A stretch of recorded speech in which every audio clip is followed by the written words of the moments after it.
You know, one of the key things that fundamentally in this conversation that will shift people's thinking is, and this goes back to the universe as being either dead or alive.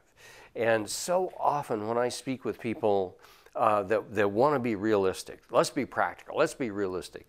Basically they're saying, well, we live in a dead universe and essentially there's nothing much going on except a few live beings like ourselves.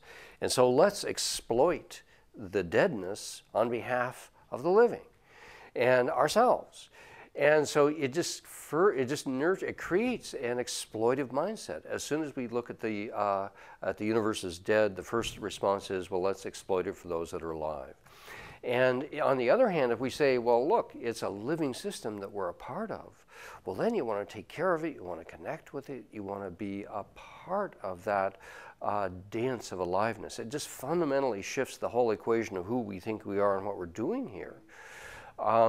So I think to the extent that the mass media and the kind of cultural leadership of our society goes along with this unconscious, implicit assumption that the thing is dead at the foundations, just dead matter, empty space. To the extent that we're in that mindset, we're going to be exploiting other people, exploiting one another, exploiting the earth, disregarding the universe. It's just fundamental.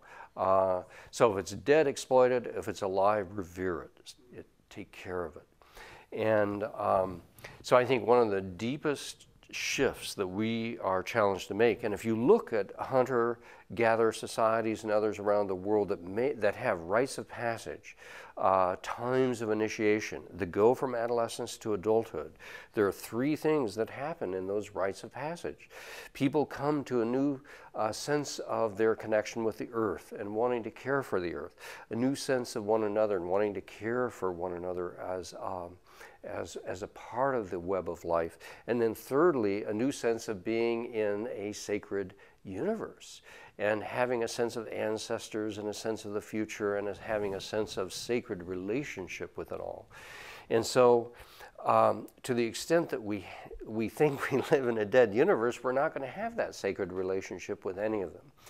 And even though it's very subtle, every major transformation that's happened on the planet, from hunter-gatherers to farmers to industrialists, and now our current one, has involved this subtle, almost invisible shift to perception. And what we're asked now to do is to look into the subtle aliveness of the fabric of the universe, the subtle tissue of relationships and our intimate connections with others, and see it's alive. It's alive.